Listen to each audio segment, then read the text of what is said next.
الصلاۃ والسلام علیکم یا رسول اللہ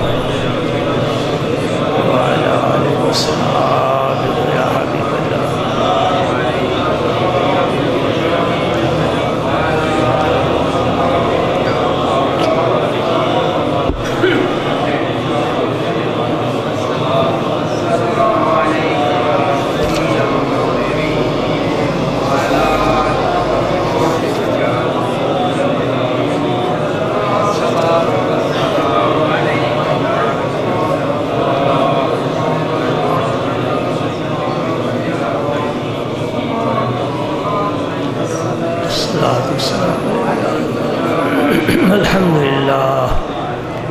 الحمد لله نحمده ونستعينه ونستغفره ونؤمن به ونتوكل عليه ونعوذ بالله من شرور أنفسنا ومن سيئات أعمالنا.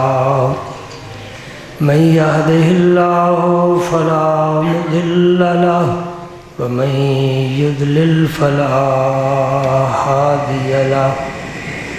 وأشهد أن لا إله إلا الله وحده لا شريك له. وأشهد أن سيدنا وسندنا وحبيبنا وحبيب ربنا ملجأنا ومأوانا محمدا عبده ورسوله الذي أرسله الله بالحق بشيرا ونذيرا وداعيا إلى الله بإذنه وسراجا منيرا. أشهد أنه صلى الله تعالى عليه وسلم بلغ الرسالة ونصح الأمة وكشف الغمة وجلى الظلمة وجاهد في سبيل الله وعبد ربه حتى أتاه اليقين. اللهم صل على سيدنا محمد وعلى آل سيدنا محمد وبارك وسلم. اللهم صل وسلم على رسولك الكريم وآله الطاهرين. رب اغفر وارحم وأنت خير الراحمين. أما بعد فأعوذ بالله من الشيطان الرجيم. بسم الله الرحمن الرحيم.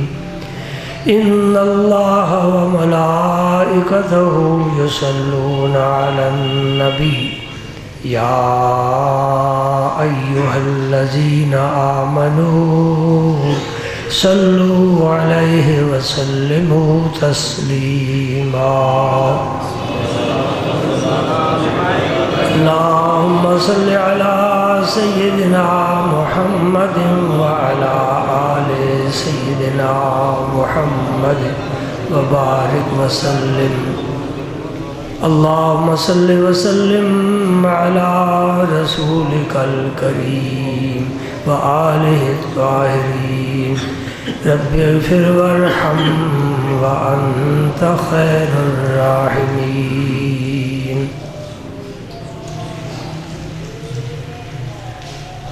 وہ شخص بڑا ہی خوش نصیب ہے، بڑے بلند ستارے والا ہے اور بڑے ہی بخت والا ہے جسے اللہ کا کوئی مقبول بندہ پسند کر لے.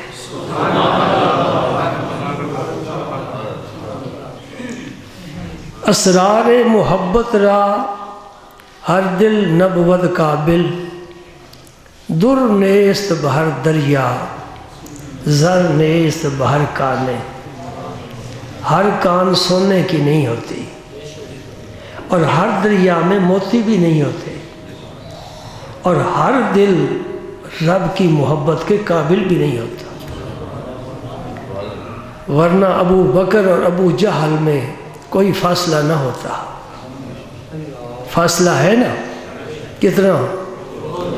زمین آسمان کا تھوڑا فاصلہ ہے، حق اور باطل کا فاصلہ ہے، ہدایت اور گمراہی کا فاصلہ ہے، نور اور ظلمت کا فاصلہ ہے، اللہ اور شیطان کے درمیان جتنا فاصلہ ہے۔ اسرار محبت را ہر دل نبود قابل، در نیست بہر دریا زر نیست بہر کانے۔ میرے آقا نے فرمایا ان اللہ اختارنی و اختار لی اصحابا او کما قال، اللہ پاک نے مجھے چن لیا ہے۔ اس زمین پر بڑے آدم کی اولاد تھی، ان میں سے مکے کے یتیم کو چن لیا ہے۔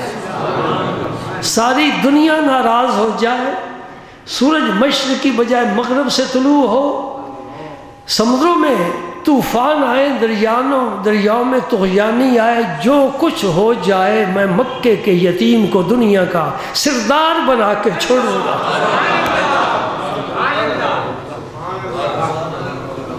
مکے کے یتیم کو دنیا کے سردار بنایا کہ نہ بنایا؟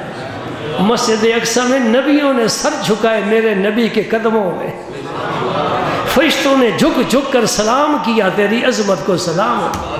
حوروں نے گیت گائے، پیارا نبی خدا کا پیغمبر خدا کا محبوب آیا ہے۔ سبحان اللہ۔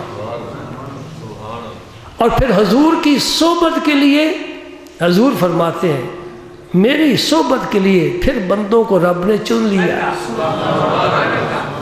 مکے والوں میں سے کچھ چنے ہیں، باقی سب کو چھوڑ دیا ہے۔ مدینے والوں کو چن لیا ہے، حبشے کے غلام کو چن لیا ہے، ایک رومی کو چن لیا ہے، ایک ایرانی کو چن لیا ہے۔ اپنے نبی کی صحبت کے لیے بھی کچھ لوگ منتخب کیے گئے ہیں۔ ہر ایک نبی کی صحبت کے قابل نہیں ہے، اور ہر ایک نبوت کے بھی قابل نہیں ہے، ہر ایک ولایت کے بھی قابل نہیں ہے، اور ہر ایک ولی کی نظر میں آنے کے بھی قابل نہیں ہے۔ کتنے ہی لوگ بے مرشدے پھرتے ہیں، کہتے ہیں کوئی ملتا نہیں۔ میں نے کہا تمہیں کوئی پسند نہیں کرتا، تو کتنی کی نظروں میں آیا ہے، کسی نے تجھے قابل توجہ نہیں سمجھا۔ یہ قربان جو یہ محبوب الہی کی شان ہے کہ امیر خسرو کو پسند کر لیا۔ یہ بات میں کرنا چاہتا ہوں، وہ بڑے خوش نصیب ہیں جنہیں اللہ کا کوئی مقبول بندہ پسند کر لے۔ جی امیر خسرو کو پسند کر لیا محبوب الہی نے، اور پھر کیا فرمایا؟ قیامت کے دن رب نے مجھ سے پوچھا کہ نظام الدین کیا لایا ہے؟ میں کہوں گا اس ترک کے سینے کا سوز لایا ہوں۔ کچھ خزانہ بخشا ہے تو تب ہی نا۔ فرمایا میں اے خسرو، میں کبھی کبھی اپنی ذات سے بھی تنگ آ جاتا ہوں، تجھ سے کبھی تنگ نہیں آیا۔ سبحان اللہ۔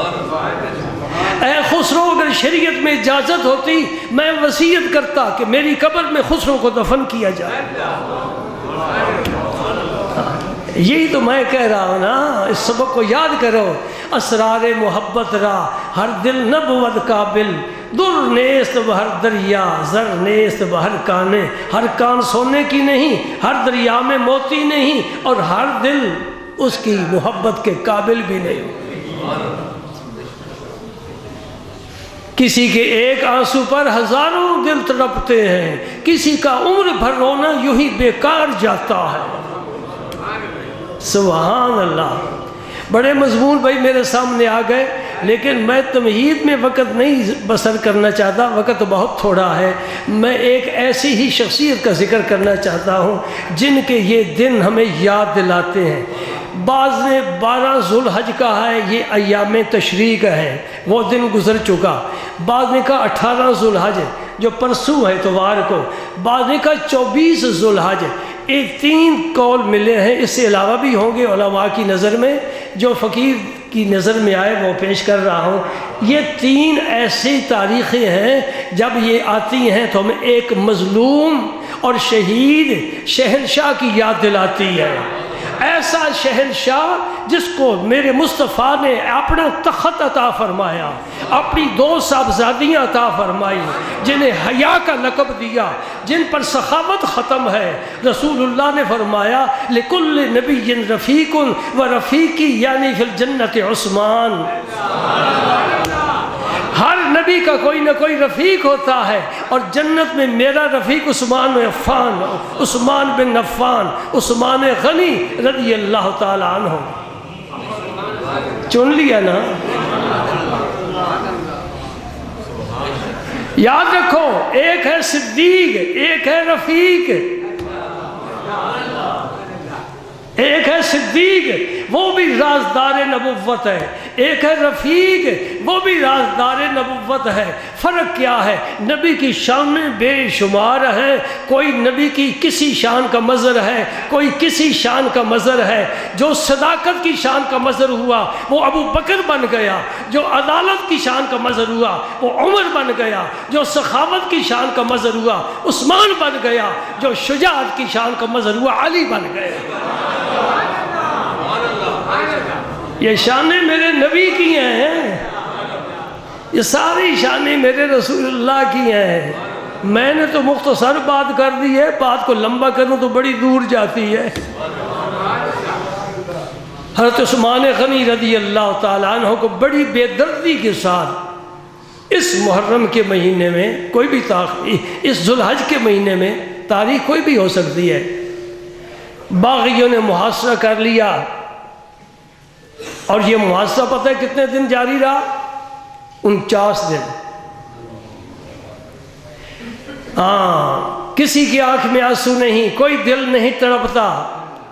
یہ ظالموں کے ظلم کا نتیجہ ہے۔ محرم آ جائے، ماتم کی محفلیں ہوتی ہیں، آنسو بہتے ہیں، کالے لباس ہوتے ہیں، جی کہ 7 دن آل بیت پر پانی بند رہا۔ میں کہتا ہوں بڑا ظلم ہے، اور اس خلیفہ پر حق کی بات نہیں کرتے جس پر 49 دن پانی بند رہا۔ بڑے صبر کی بات ہے۔ 1 مہینہ بھی نہیں، ہم تو 1 دن بھی بغیر پانی کے نہیں گزارا کر سکتے، اور جس اللہ کے محبوب خلیفے کے 49 دن پانی بند رہا۔ پانی بھی کون سا؟ مدینہ پاک کا ہر کنواں میٹھا نہیں تھا،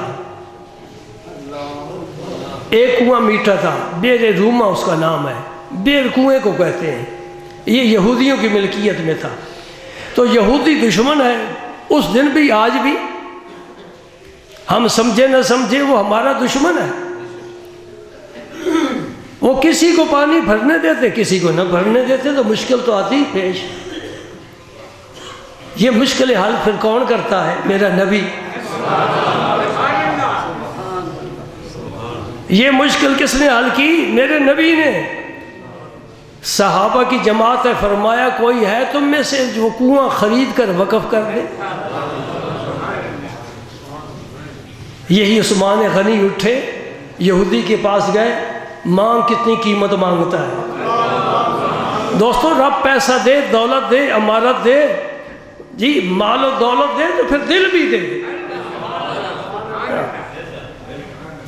پھر اللہ کے راہ میں خرچ کرے۔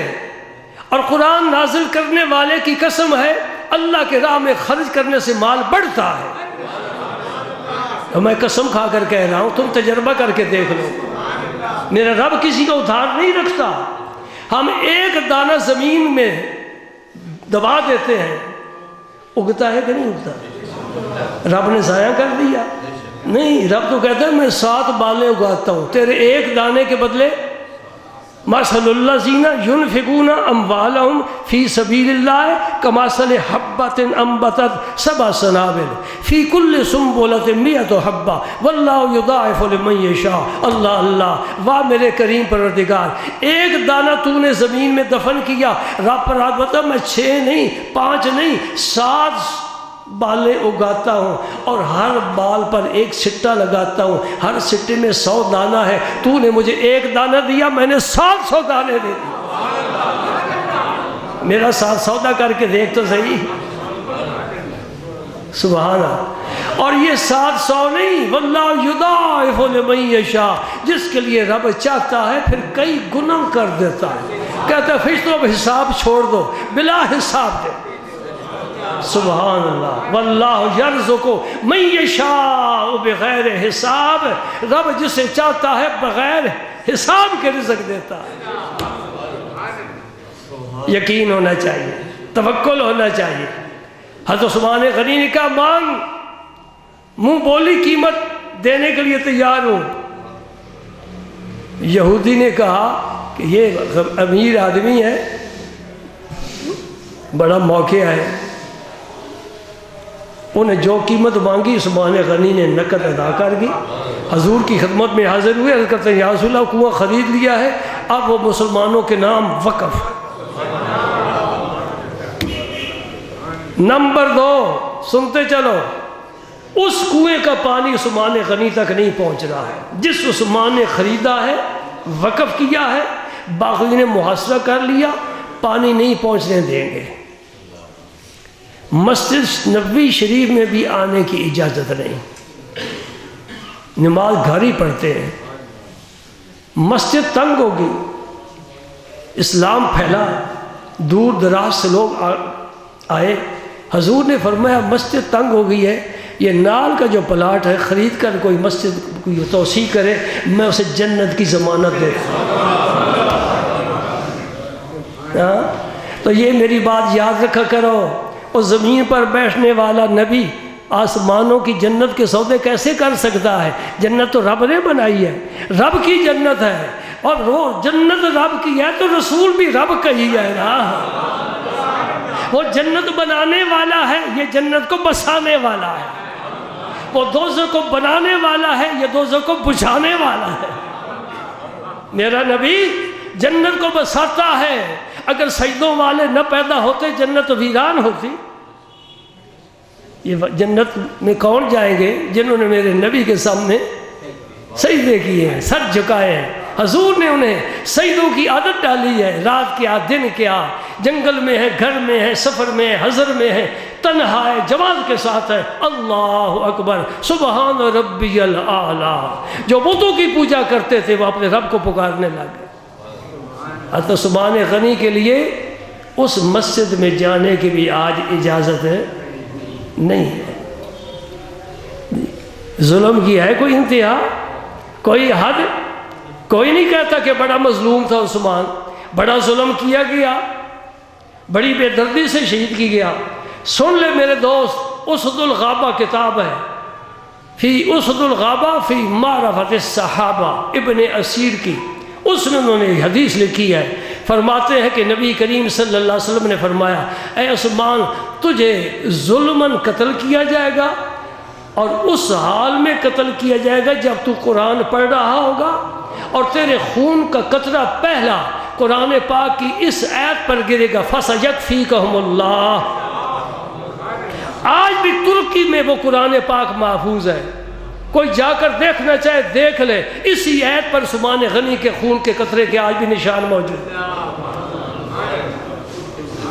جو کہتے کل کی خبر نہیں، تجھے تو اپنی خبر نہیں، میرا نبی تو ہماری خبر بھی جانتا ہے.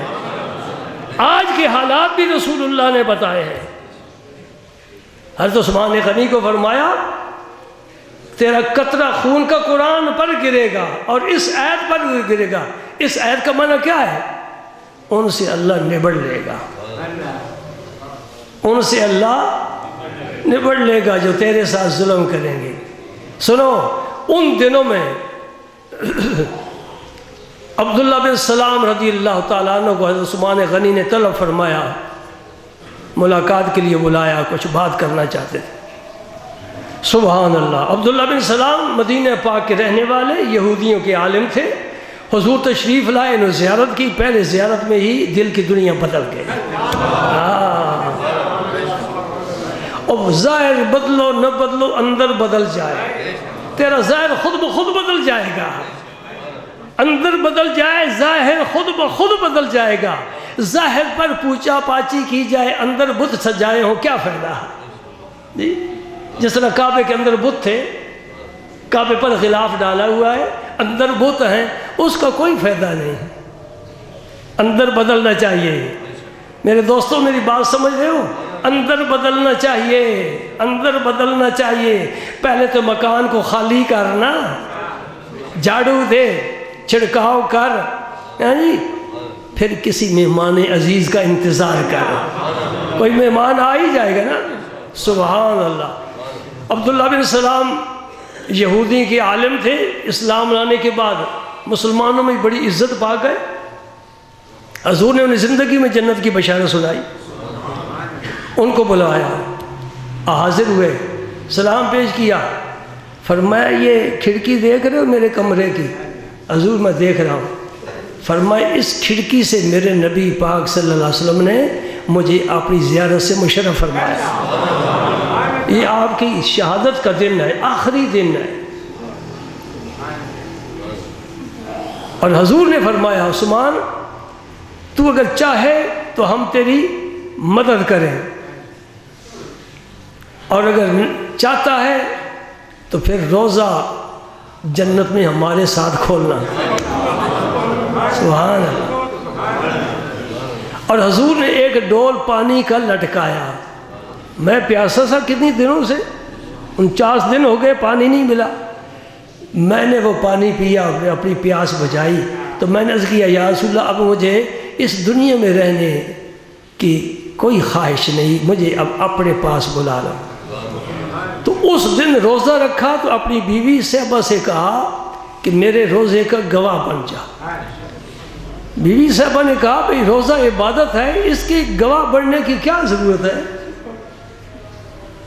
فرمانے لگے پہلے بھی تو روزے رکھتے تھے، کبھی گواہ نہیں بنایا، آج اس لیے گواہ بنا رہا ہوں کہ رسول اللہ نے فرمایا تو روزہ ہمارے ساتھ افطار کرنا، تو گواہ بن جا، میں شہید ہو جاؤں گا، روزے کی حالت میں شہید ہوگا اور جنت میں حضور کے ساتھ روزہ جا کر افطار کرے۔ وہ عثمان جس کا جنت میں میرا نبی انتظار کر رہا ہے، کب ان کی روح آتی ہے اور پھر ہمارے ساتھ دسترخوان پر۔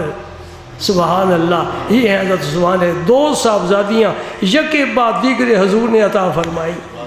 بھائی گھر میں تمہارے یا کوئی تمہارا داماد ہوگا یا تم کسی کے داماد ہوگے، داماد کا کیا مقام ہوتا ہے ہر ایک آدمی سمجھتا ہے، اپنے بیٹوں کے برابر داماد کا مقام ہے، ہر خوشی کے موقع پر اسے خوش رکھنے کی کوشش کی جاتی ہے۔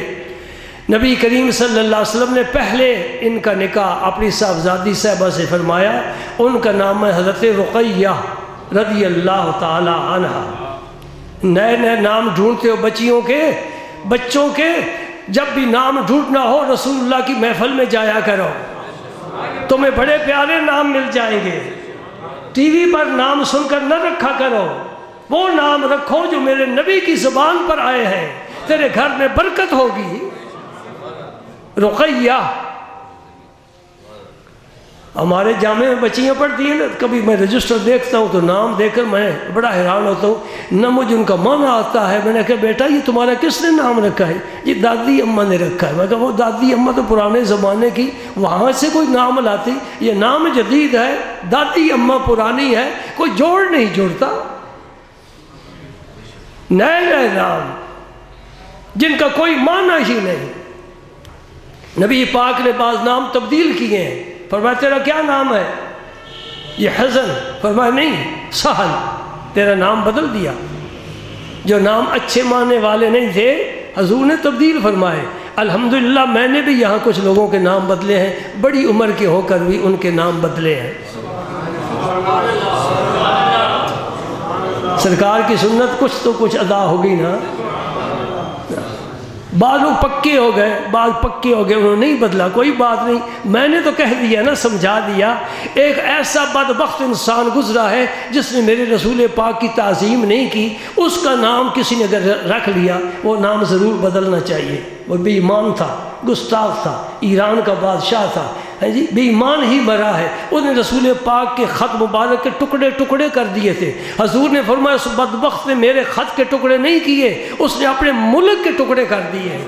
آج جھنڈا ایران پر اسلام کا لہرا ہے اور میرے نبی کا نام بلند ہو رہا ہے۔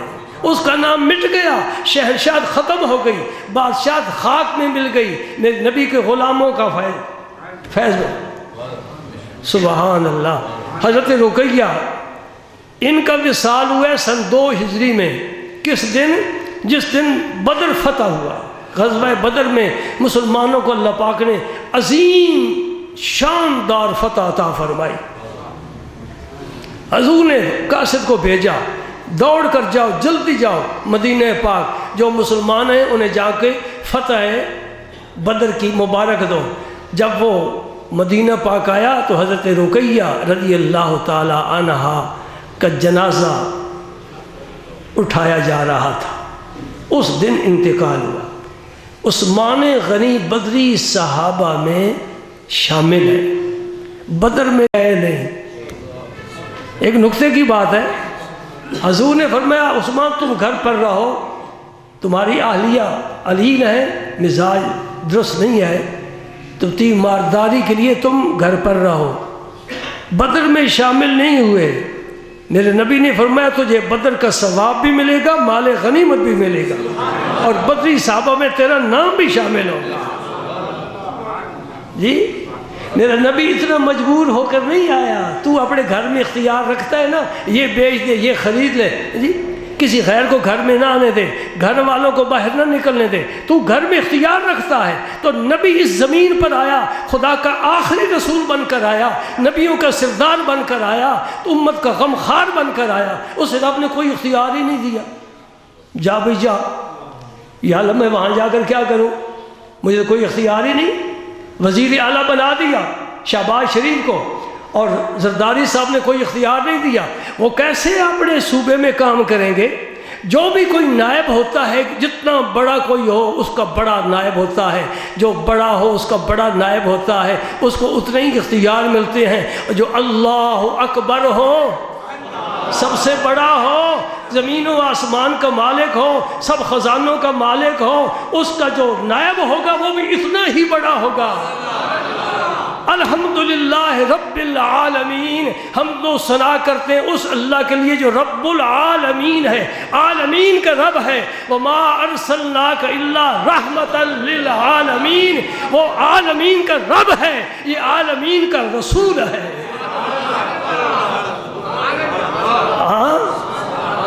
سبحان اللہ، کیسا ایمان لیے پھرتا ہے، کیسی تحقیق تیری ہے، کیسا علم تو نے کہاں سے حاصل کیا ہے۔ علم پڑھیا تے ادب نہ سکھیا، کی لینا علم نو پڑھ کے، سلطان باہوسا فرماتے علم پڑھیا ادب نہ سکھیا، کی لینا علم نو پڑھ کے۔ شیطان علم والا نہیں تھا،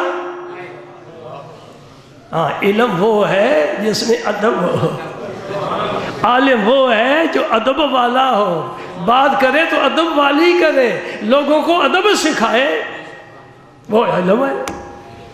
علم کے رائے حق نہ نمایت جہالت است، جو حق کا راستہ نہ دکھائے وہ علم نہیں، وہ علم نہیں، وہ جہالت ہے۔ ہاں عثمان غنی بڑے اداس ہو گئے کہ میرا جو خاندان نبوت سے تعلق تھا، میں داماد تھا نا، وہ ختم ہو گیا۔ یہ حضرت رقیہ حضور کی صاحبزادی، اب چونکہ وقت نہیں ہے، جب حضرت عثمان غنی نے اور باقی صحابہ نے، جعفر طیار نے اور باقی صحابہ نے مکے والوں کے ظلم و ستم سے تنگ آ کر حبشے کو ہجرت کی تھی، مکہ چھوڑ دیا، گھر چھوڑ دیا، رشتہ دار چھوڑ دیے، کاروبار چھوڑ دیا، سب کچھ چھوڑ دیا۔ جی شہروں میں رہتے ہو، دیہاتوں میں رہتے ہو، مجھے بتاؤ گھر چھوڑنا آسان ہے؟ بڑا مشکل ہے۔ او حبشہ چلے گئے،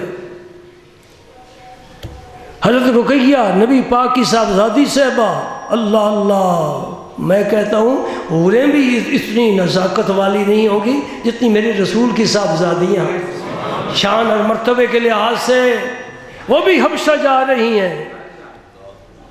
یہ بہت بڑا شرف ہے۔ 2 ہجرتیں کی ہیں، پھر مدینہ پاک ہجرت کی ہے، حبشہ سے واپس آ کر پھر مدینہ پاک ہجرت کی ہے۔ حضرت رقیہ رضی اللہ تعالیٰ عنہ نے 2 دفعہ ہجرت کی ہے۔ حضور نے پوچھا عثمان تو کیوں پریشان پریشان نظر آتا ہے؟ تیرے چہرے پر وہ پہلی خوشی سے نہیں۔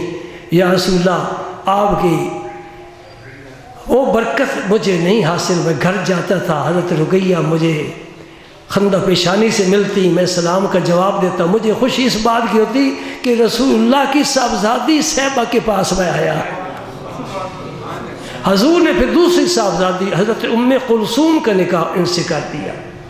ام کلثوم کا وصال سن 9 ہجری میں ہوا، تو وہ 7 سال ام کلثوم رضی اللہ تعالیٰ عنہ ان کے گھر میں رہیں، حضرت عثمان غنی۔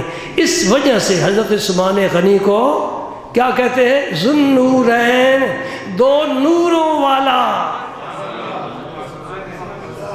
سمجھے؟ اور جس کے گھر میں نبی کی بیٹی ہو وہ نور والا، اور جو خود نبی ہے وہ کیا ہے؟ جس نبی کی صاحبزادیاں آ جائے عثمان کے گھر میں، عثمان غنی رضی اللہ تعالیٰ عنہ نور والے بن جائیں، اور جس نبی کی وہ صاحبزادیاں ہیں وہ کیا ہے؟ ضد چھوڑ دینی چاہیے، ادب کی راہ اختیار کرنی چاہیے، پیار اور محبت کے راستوں پر چلنا چاہیے۔ نبی کی بشریت کا کوئی انکار نہیں کرتا، نبوت کے لیے مرد ہونا اور بشر ہونا یہ شرط ہے۔ مرد نہیں، نبی نہیں، بشر نہیں، نبی نہیں، نہ کوئی فرشتہ نبی، نہ کوئی جن نبی۔ نبی ہے تو آدم کی اولاد میں سے بشر نبی ہے، کوئی انکار نہیں کرتا، لیکن نبی کو ظلمتوں میں کیوں رکھتے ہو؟ نبی کی تو شان یہ ہے، اللہ اللہ لِتُخْرِجَ النَّاسَ مِنَ الظُّلُمَاتِ إِلَى النُّورِ، اے میرے نبی تم جاؤ، لوگ ظلمت میں ڈوبے ہوئے ہیں، انہیں ہاتھ ان کا پکڑ کر اندھیروں سے نکال کر نور کی طرف لے جاؤ۔ نبی تو اندھیروں سے نکالتا ہے، تو نبی کو اندھیروں میں اور ظلمتوں میں کیوں رکھتا ہے؟ نبی کی بشریت کے ساتھ میرے نبی کی نورانیت کا بھی اقرار کر لے، تو میں سینے سے لگ گئے، رسہ کشی کی کوئی ضرورت نہیں۔ سبحان اللہ۔ تو عثمان غنی کے بھائی بڑے فضائل ہیں، آپ سنتے ہی رہتے ہیں، پڑھتے ہیں کتابوں میں۔ میں نے بھی برکت حاصل کرنے کے لیے نا باغیوں کو جو آپ نے فرمایا نا، ایک تو فرمایا کہ وہ کنواں کس نے خریدا ہے؟ انہوں نے اقرار کیا جی آپ نے خرید کر وقف کیا ہے۔ فرمایا اسی کو مجھے پانی نہیں پینے دیتے۔ مسجد کی توسیع کس نے کی تھی؟ باغیوں نے، دشمنوں نے، خون کے پیاسوں نے، ظالموں نے برملا اعتراف کیا جی آپ نے۔ فرمایا پھر مجھے مسجد میں نماز پڑھنے کی اجازت کیوں نہیں دی جاتی؟ پھر آپ نے خطبہ دیا، سنو دوستو بڑی پتہ کی بات، فرمایا یہ ہے میرا ہاتھ، جس ہاتھ سے میں نے رسول اللہ سے بیعت کی تھی، جس دن سے میرا یہ ہاتھ رسول اللہ کے ہاتھ میں گیا ہے، اس دن سے لے کر آج دن تک یہ ہاتھ میں نے شرمگاہ کو نہیں لگایا۔ کوئی چھوٹی بات نہیں ہے، بڑی بات ہے، ہم نہیں کر سکتے۔ اتنا حیا ہے، اتنا حیا ہے کہ غسل خانے میں بھی غسل فرماتے ہیں، جہاں چھت بھی ہے، دیواریں بھی ہیں، دروازہ ہے، کوئی نہیں، پھر بھی عثمان غنی دھوتی باندھ کر، چادر باندھ کر غسل کرتے ہیں۔ کسی نے پوچھا حضرت اتنا اہتمام کیوں کرتے ہو؟ فرمایا کوئی نہیں دیکھنے والا۔ فرمایا مجھے فرشتوں سے بھی حیا آتی ہے۔ ایک دن سرکار اپنے گھر میں تشریف فرما تھے اور سرکار کی چادر مبارک یہاں تک تھی۔ ابو بکر صدیق آئے، حضور دراز تھے، بستر پر لیٹے ہوئے تھے، حضور اسی طرح بیٹھے رہے، آؤ ابو بکر بیٹھو۔ عمر فاروق آئے تو پھر بھی آپ اسی طرح بیٹھ رہے، عمر آؤ بیٹھو۔ عائشہ صدیقہ روایت کرتی ہیں رضی اللہ تعالیٰ عنہ۔ پھر عثمان غنی آئے، جو ہی انہوں نے اجازت طلب کی نا، یہ حکم ہے باہر سے اجازت طلب کرو، جو اندر آ کر اجازت طلب کرتے ہیں وہ مذاق کرتے ہیں۔ اندر آگے اب اجازت کا کیا مطلب؟ اجازت باہر سے طلب کرنی چاہیے اور انتظار جواب کا کرنا چاہیے، جواب نہ ملے قطعاً اندر قدم نہیں رکھنا چاہیے، یہ اسلامی ایک اصول ہے۔ عثمان غنی نے اجازت طلب کی، حضور نے پہچان لیا کہ عثمان ہے، اندر آئے، حضور فوراً اٹھ کر بیٹھ گئے اور اپنی چادر کو نیچے کر لیا، چھپا لیا۔ آہا سبحان اللہ۔ عثمان غنی آ کر سلام کر کے بیٹھ گئے۔ حضرت عائشہ صدیقہ ہمیشہ پردے اٹھایا کرتی ہیں، مسئلے حل کیا کرتی ہیں جی، پوچھ پوچھ کر نبی سے ہمیں بتایا کرتی ہیں. ہماری اماں جان ہے نا، ام المومنین ہیں، سارے مومنوں کی ماں ہیں. عرض کرتی ہیں یا رسول اللہ میرے ابا آئے، حضور اسی طرح اس عمر فاروق آئے، حضور اسی طرح عثمان آئے، حضور نے بڑا اہتمام کیا. حضور نے فرمایا اے عائشہ میں اس سے کیوں حیا نہ کروں جس سے رب کے فرشتے بھی حیا کرتے ہیں. عثمان غنی کا حیا مشہور ہے. سبحان اللہ. اور یاد رکھو اس دھرتی پر آدم کی اولاد پھیل گئی مشرق و مغرب میں، بڑے بڑے نبی بھی، رسول بھی، ولی بھی، غوث، کتب، ابدال. آج دن تک تاریخ انسانیت تمہیں کسی کا نام بتائے گی نہیں جس کی نکاح میں کسی پیغمبر کی 2 صاحبزادیاں ہوں. پوری آدم کی اولاد میں حضرت موسیٰ علیہ السلام کی نکاح میں حضرت شیس علیہ السلام کی صاحبزادی صاحبہ ایک بس.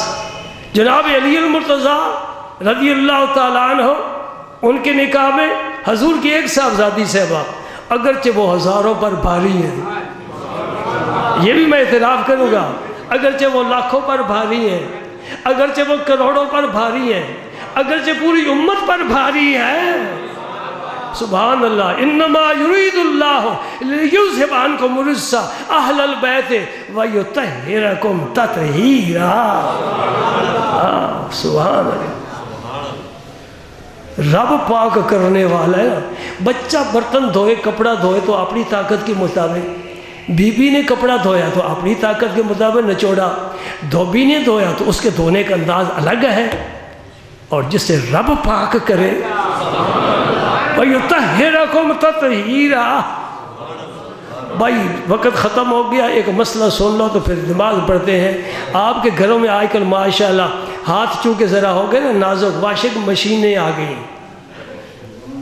ہاں جی، بچے کے کپڑے، شوہر کے کپڑے، اپنے بھی دباؤ بٹن، لو جی دھل گئے کپڑے. بعض بچوں کے کپڑے ناپاک ہوتے ہیں، کبھی کبھی مردوں کے کپڑے بھی ناپاک ہوتے ہیں، وہ مکس کر کے دھوئے، کوئی کپڑا بھی پاک نہ ہوا جی. تو جب کپڑا پاک نہیں ہوا تو نمازیں کیا پڑھیں گی؟ کپڑا پاک نہیں تو نماز کیسے ہوگی؟ لہذا جسم کا پاک کرنا، کپڑے کا پاک ہونا، محل جگہ مقام جہاں نماز پڑھی اس کا پاک ہونا، یہ نماز کے لیے فرائض میں شامل ہے جی. گھر والوں کو سمجھا دو، آج جو ایم اے ڈبل ایم اے کرنے والی ہیں انہیں ان فقہی مسائل کا کوئی پتہ نہیں ہے، اور ناخن بڑھا سکتی ہیں، میک اپ کر سکتی ہیں، اور اونچی ایڑی والی جوتی پہن کر ٹپ ٹپ کر کے چل سکتی ہیں، انگلش بول سکتی ہیں، شوہر سے لڑ جھگڑ سکتی ہیں، اپنی ساس کے بال کھینچ سکتی ہیں، بے پردہ گھوم پھر سکتی ہیں. فقہ کے مسائل کا کوئی پتہ نہیں جی. اور کچھ تو میرا ساتھ دیا کرو. چلو گھر تو نہیں نا، یہاں تو میرے ساتھ چلو نا. گھر جا کر بے شک ان کے مزاج کی بات کر لینا، کچھ رعایت بھی، مصلحت بھی تو ہوتی ہے نا، مصلحت کا گھر میں استعمال. یہاں جمعے پر تو میرے ساتھ دیا کرو نا، کوئی نہیں سنتا، نہ کوئی جھڑکی دے گا، مرد کیا کر کے آئے. اور میں تو ویسے ہی بالا تار ہوں ان چیزوں سے ہمارا تو کوئی ایسا مسئلہ ہی کوئی نہیں نا جی. الحمدللہ الحمدللہ. اور بوڑھو جب بھی یہ وقت آ جائے چھوڑ دو دنیا، بیٹے کے حوالے کر دو، چلائے گاڑی جیسے چلائے، رب کے حضور جھک جا. اب نکارا بجنے والا ہے، تیرا ویزا لگنے والا ہے، اسرائیل کی آمد ہے، کیا جواب دے گا؟ او بوڑھو سفید بال ہو گئے، ابھی تک جان نہیں چھوڑتے دنیا کی، اس کمینی دنیا کو چھوڑ دے. ابا جی فوت ہو گئے ہیں، سمارا دعا اللہ اکبر اللہ اکبر اللہ اکبر اللہ اکبر. ہاں سن لو بھئی حدیث پاک، کن فی الدنیا کانک غریب او عابر سبیل. حضرت عبداللہ بن عمر کے کندھے پر میرے نبی پاک نے اپنا دست مبارک رکھا. ہاں پیارا نبی، پیارا ہاتھ، پیارا صحابی، پیارے صحابی کا بیٹا ہاتھ رکھ کر فرمایا کل فی الدنیا کانک غریب او عابر و سبیل، دنیا میں اس طرح رہ جس طرح کہ ایک اجنبی اور مسافر ہوتا ہے. جی پھر حضرت عبداللہ ابن عمر فرمایا کرتے تھے اذا اصبحت فلا تنتظر المساء، صبح ہو جائے شام کا انتظار نہ کر. اذا امسیت فلا تنتظر الصباح، جب شام ہو جائے صبح کا انتظار نہ کر. جگہ جی لگانے کی دنیا نہیں ہے، یہ عبرت کی جا ہے، تماشا نہیں ہے. ہاں میرے ساتھ والے جو ہے نا، میں ان سے مخاطب ہوں، اب بس کرو، تھوڑا وقت رہ گیا، رب کو منانے کی فکر کرو. یا اللہ تو راضی ہو جا. بڑی زندگی دنیا میں گزاری ہم نے، کب نفع کہیں نقصان، کہیں کھوٹا کہیں کھرا. اب یا اللہ تو معافی دے دے، اب میں تیرے دروازے پر آ گیا. ہاں جی یہ ہمارے ساتھی ہیں صوفی نذیر صاحب، ان کا میرا ساتھ ہے سن 69-70 سے. کتنے بچے بیٹھے ہیں جن بعد میں پیداوار ہے ان کی، تو بڑا پرانا ساتھ ہے نا. کیا کہتے ہیں؟ وفاداری بشرط استواری اصل ایمان ہے. کون ساتھ دیتا ہے؟ کوئی کسی اسٹیشن پر اتر جاتا ہے، کوئی کسی اسٹیشن پر اتر جاتا ہے. جی یہ پیر بھائی بھی ہیں، حضور شیخ الاسلام کے ہاتھ میں انہوں نے ہاتھ دیا ہوا ہے، اور حضور نے بڑی ان پر کرم نوازی فرمائی ہے. ان کے والد صاحب بھی ماشاءاللہ سیالوی تھے، حضور شیخ الاسلام کے غلام تھے، نیاز مند تھے. ان کے بھائی بھی سیالوی ہیں، حاجی محمد اشرف صاحب. تو ان کے والد صاحب کا انتقال ہو گیا ہے، تو سب حضرات ان کے لیے دعائے مغفرت کریں. اللہم صلی علی سیدنا محمد ربنا اغفر لنا ولاخواننا الذين سبقونا بالایمان ولا تجعل في قلوبنا غلا للذين آمنوا ربنا انك رؤوف رحيم.